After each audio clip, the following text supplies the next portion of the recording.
केले. ज्याला घरातला बाप कळला नाही त्याला पंढरीचं कळणार आहे.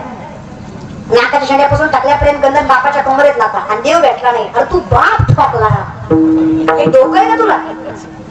काय पोरांनो, 10 दिवस गणपती बुडवताना बाबूराव आणि नोकरी लागणार, तू देव ना चिवडा. यश मिळत नाही याचं काहीतरी कारण असेल की नाही? चुकली यावर मग फेरा पडे. तुम्ही कष्ट करत नाही असं नाही रे दादा. मरमर मरता, पळपळ पळता, करायचं तेवढं कष्ट करता, पण जेवढं पाहिजे तेवढं यश पदरात पडत नाही. प्रथम तर स्वतःवर विश्वास नाही. मी हे करू शकतो असंच तुम्हाला वाटत नाही. ह्या सत्याकडे बघा, इतका गोड सत्ता हा तरुण पोरांनी उभा केला. हे सामर्थ्य त्या तरुण पोरांमध्ये आहे. ते संप्रदाय सुद्धा विश्वासाने उभा करू शकतो. फार लांब जाऊ नका. 2 लाख पायदळ 1 लाख घोटाळे स्वराज्याचं 10 पटीने जास्त सैन्य शत्रूचं. तर माझ्या शहरींनी विचार केला असता माझा बाप गुलामगिरीत नांदतो, मी माझ्या साम्राज्याची स्वप्न जगावी का? पण विश्वास आहे आईच्या संस्कारावर, बापाच्या कर्तृत्वावर, या मातीवर, या परंपरेवर, संतांच्या त्या भूमीवर, या शेतकऱ्याचे मुठभर अरे तरणी पान लंगोटीतली पोरं घेऊन माझ्या शिवरायांनी तेवढ्या मोठ्या सैन्याच्या नाकात टिचून 260 पेक्षा जास्त किल्ले 40 वर्षाच्या आत हस्तगत केले. हा इतिहास माझा हिंदवी स्वराज्याचा. त्याच्याच वारसदार आम्ही छोट्या छोट्या गोष्टींना घाबरायचं तरी कसं रे? व्यापार फसला, सोडला. शेती फसली,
माहिती कुणीतरी दिलंय. प्रारब्ध व्यक्तीच्या अगोदर असतं. ज्ञान व्यक्ती जन्माला यायच्या अगोदर जन्माला येतं. माऊली सांगतात मोठं की ध्यान कृती उमटे निज ज्ञानाची पहाट फुटे सूर्या पुढे प्रगटे प्रकाश जैसा. प्रकाश सूर्याच्या अगोदर येतो का सूर्य उगवल्यावर येतो? बोलत जा. तुम्ही मुद्दाम करताय का? बोला ना. मी काय तुम्हाला शास्त्रवेद विचारतीये का? साधा प्रश्न आहे. प्रकाश सूर्याच्या अगोदर येतो का सूर्य उगवल्यावर येतो? त्याला पहाटे उठावं लागतंय. आमचा 8 वाजता तरी वर तोड करून बसलेला असते. सूर्याचा प्रकाश बघायला मंडळी काकड्याची लागते है की नाही? काकडा कधी असतो? ब्रह्ममुहूर्त 4-4:30च्या दरम्यान चालू होणार. 6-6:30 दिवस उगवला की काकडा. विचार करा, ज्या अभंगामध्ये विश्वाच्या मालकाला जागवायची ताकद आहे ते अभंग जर तुमच्या आमच्या मुखात असतील तर काय सामर्थ्य असेल विश्वाचा. ते जर विश्वाच्या मालकाला जागवतात तर तुमचं आमचं भविष्य निर्माण करणार नाही.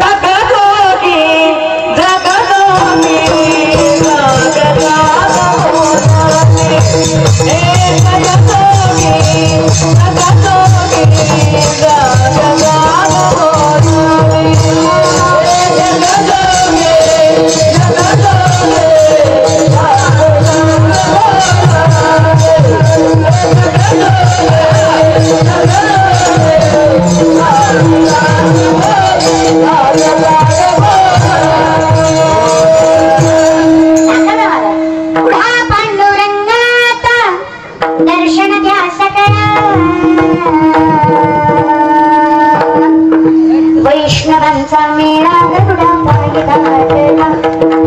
वैष्णवांचा मेळा गरुडा पायी दाटला.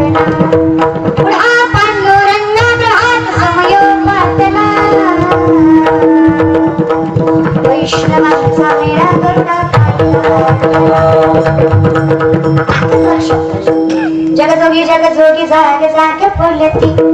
जगजोगी जगजोगी जाग जाग बोलती. आता जागा आता जागा आता जागा आता जागा आता जागा रे भाई आता जागा रे भाई आता जागा रे भाई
मृत्यूलोकी एक नगर त्याचे नाव पंढरपूर. तेथील मोकाशी उभासे विठेवर. तुम्ही संत मायबाप एवढा उपकार करा. तुम्ही संत मायबाप एवढा उपकार करा. यमदंडेश्वरी यमदंडाचा सोयरा. यमदंडेश्वरी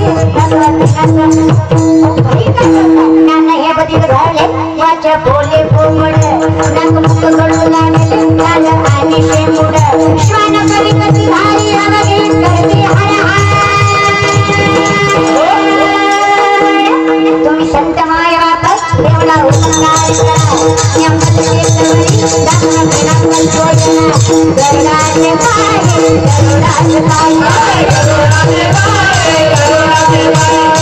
गरुडाचे पाय गरुडाचे पाय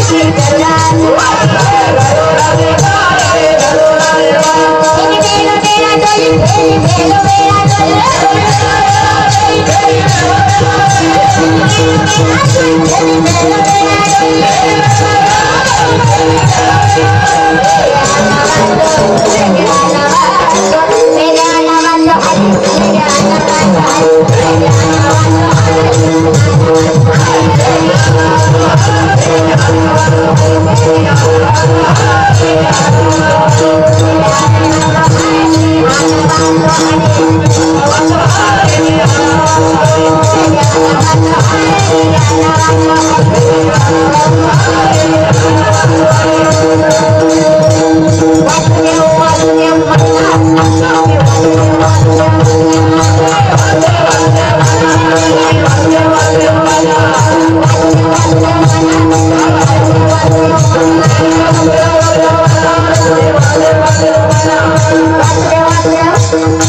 विठ्ठल म्हणा, वासुदेव म्हणा, राम म्हणा, कृष्ण म्हणा, आई भवानी म्हणा, खंडोबा म्हणा, म्हणावं तरी काय तुम्हाला जे योग्य वाटेल ते म्हणा.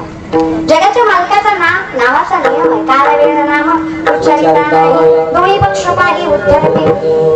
देवाचं नाव आहे. नाही दयाविना भुकेला विठ्ठल, येईल तैसा बोल रामकृष्ण. जसं जमल तसं म्हणा, गा रे जमते काय विषय नाही. आणि तुला जरायची हवड टीव्ही उठेल पहिलाच दिवस आहे, सप्तपंथ पाहिजे तुला अवघड असतं. असं काही नाही माझं म्हणणं. माझी विनंती फक्त एवढीच आहे, भजन कसंही करा, भजनात नशा असा नशे भजन नसेल. कळतंय ना? कळतंय? भजनात नशा असावी, नशेत भजन नसू नये. बाटलीशिवाय याची डुलकी वाजत नाही, याला आराधी म्हणायचं. गांजाशिवाय याचा झांजा आपटत नाही, याला गोधडी म्हणायचा. अरे घाला म्हणा गोंधळ. अहम भाग्य सोहम भाग्य प्रेम निरडा, अहम भाग्य सोहम भाग्य प्रेम निरडा. सावध होनी भजनी लागा, सावध होनी भजनी लागा, देव करा कैवारी मल्हारीची भागी माझ्या मल्हारीची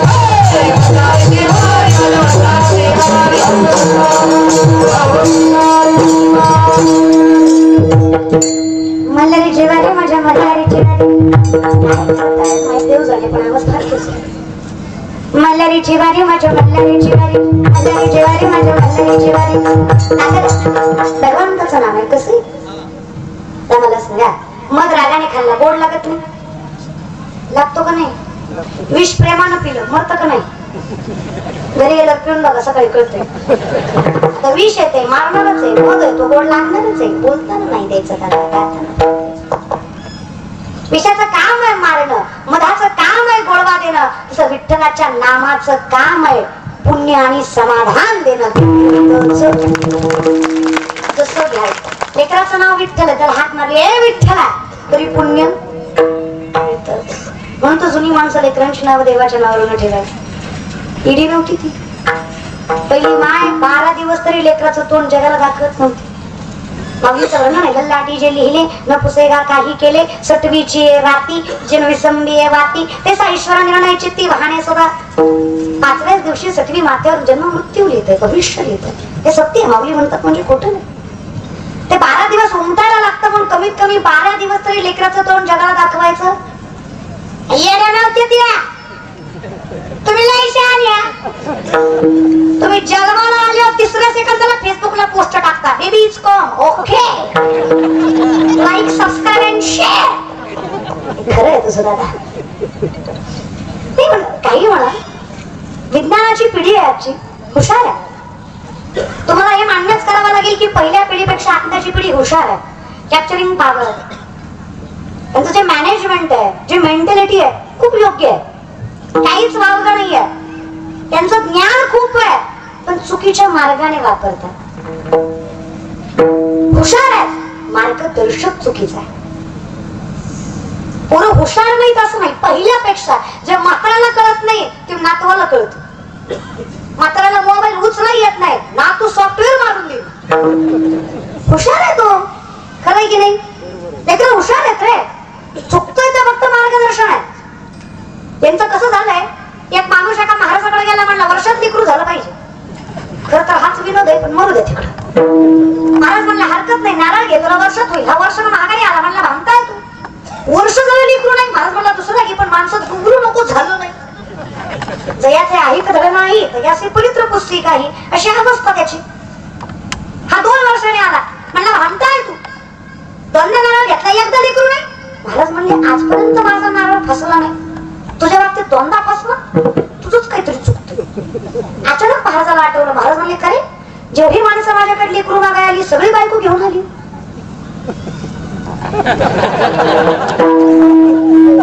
तू 2दा एकटा झाला तुझी बायको कुठे ती म्हणलं लग्न नाही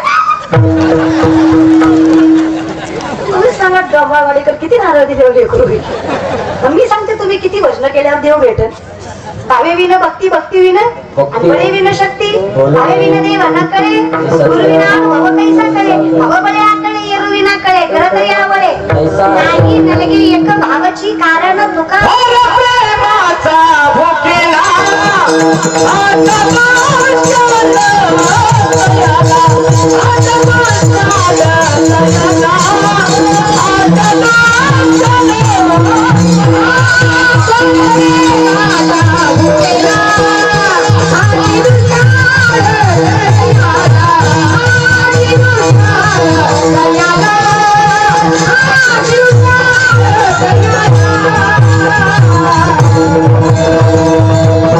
आम्हाला कुठे जावं हे कळलं नाही त्याच्यामुळे काय करावं हे सुचत नाही आणि कर्म आणि वर्म चुकल्यामुळे कर्म जे साधतो आणि वर्म जे साधन आहे बघा जर कर्म जगाच्या मालकाला मिळवायचं असेल तर साधन पंढरीची वारी आहे जर कर्म पांडुरंग मिळवायचं असेल तर साधन त्याचं नाम घेणं आहे वर्म हे साधन आहे कर्म हे साध्य आहे मग आम्हाला जर कर्म साधायचं आहे तर आमच्यासाठी वर्म असलं पाहिजे बोलावा विठ्ठल पहावा विठ्ठल मग आपोआप करावा विठ्ठल आपोआप सगळं करतोय मागे पुढे उभा आहे संभाळी ताली आघात निवारा या धारोनिया भारत संती देव राखतो हा विश्वास आहे हा विश्वास आला कुठून जेव्हा त्याचं रूप या डोळ्यासमोर आहे लक्षात घ्या रूप याचा अर्थ आहे आत्मस्वरूप कारण देव दिसत मी देवाची कल्पना केली कसा आहे माझा पांडुरंग या कल्पनेनं मला एक आपण म्हणतो ना एक अट्रॅक्शन आहे मला जगाच्या मालकाविषयी एक त्याच्याविषयी मला ओढ आहे. या ओढेनं मला जगाच्या मालकाच्या रूपाचं वर्णन करायला भाग पाडलंय. आणि शास्त्र प्रमाण देतात, राज्य सुकुमार मदनाचा पुतळा रवीश शिकळा लोकलिया रूप पाहता लोचनी सुख झाले हो. मग मी हा विचार केला, जर तू बाह्य अंगाने इतका सुंदर आहेस तर तुझं आत्मस्वरूप किती गोड असेल, तुझं नाम किती गोड असेल. तू इतका गोड आहे ना जगाचा मालक. महाराज द्वापार युगाच्या काळामध्ये जेव्हा श्रीकृष्ण जन्म झाला, त्याच्या अगोदर त्रेता युगामध्ये राम जन्म झाला. राम जन्माच्या काळामध्ये राम जन्म आम्हाला त्रेता युगातला राम जन्म बघण्याचं भाग्य मिळालं नाही. अभागी लोक आहेत आम्ही, कलियुगात जन्माला आलो.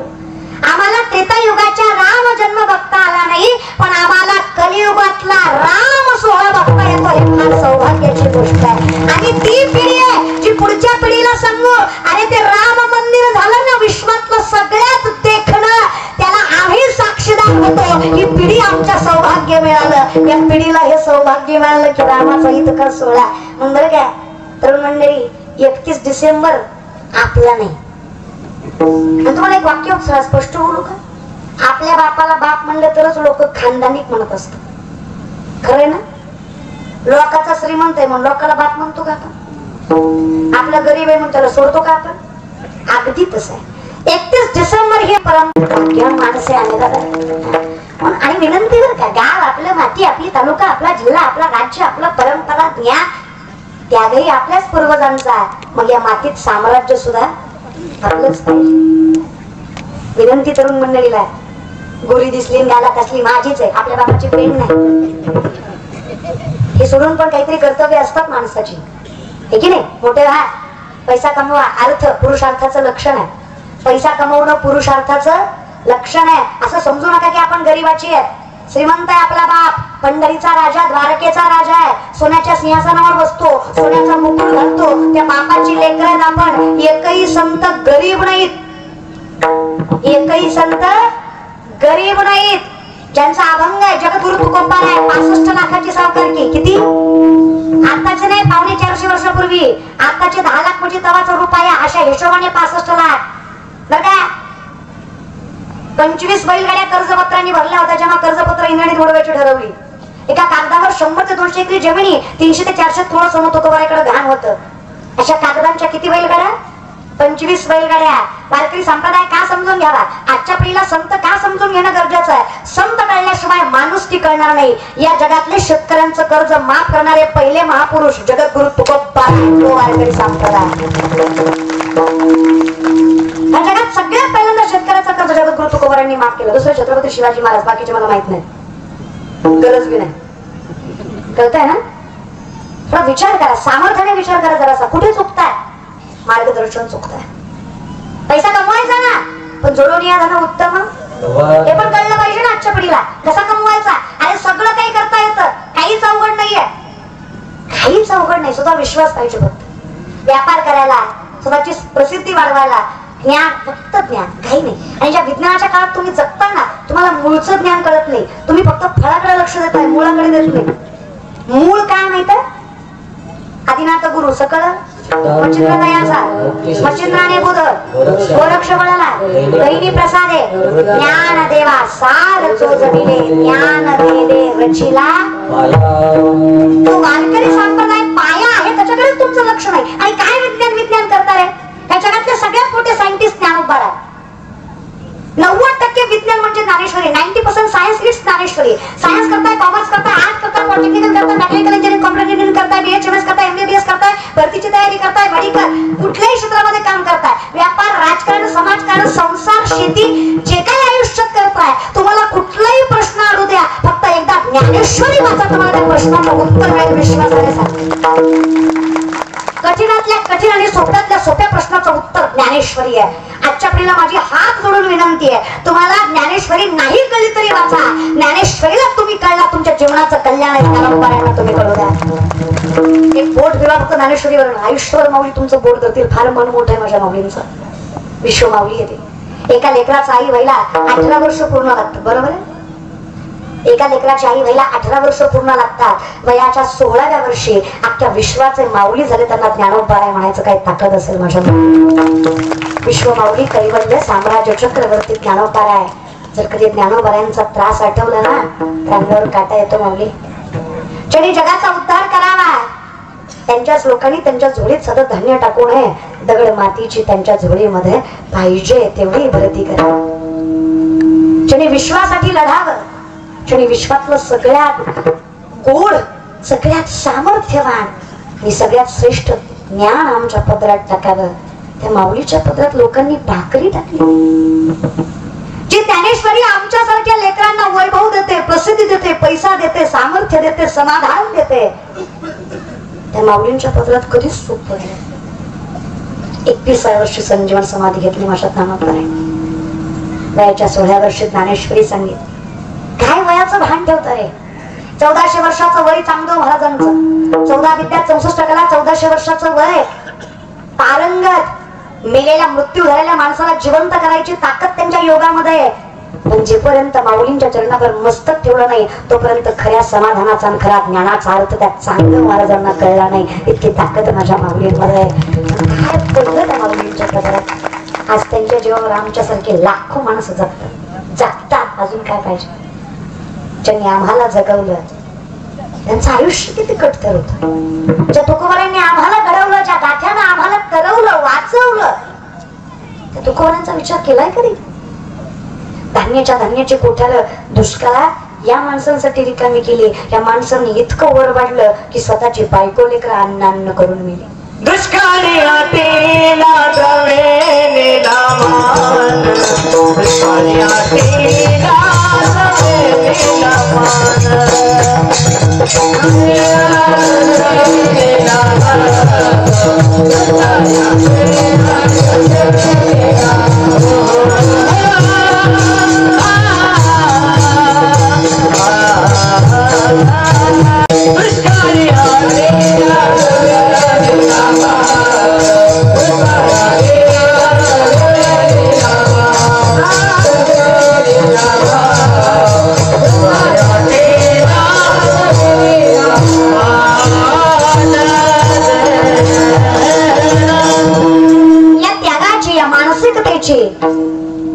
या उपकाराची परतफेड जगाच्या मालकाने काय करावी.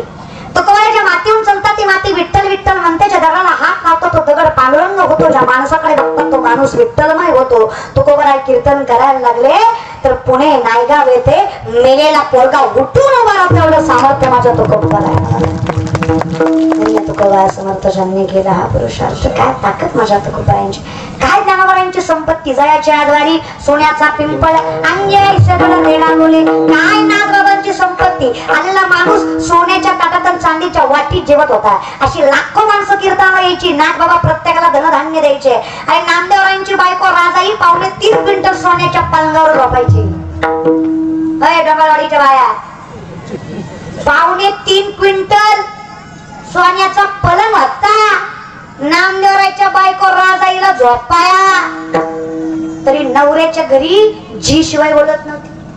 4 भाकरी खायची, 4 ठिगळाची साडी नेसत होती. तक्रार करी 1425 माणसं वन टाइम तुझ्या बापाच्या हाताकडे कामाला होते तरी नवऱ्याच्या घरी काटकसरीनं संसार करायचे.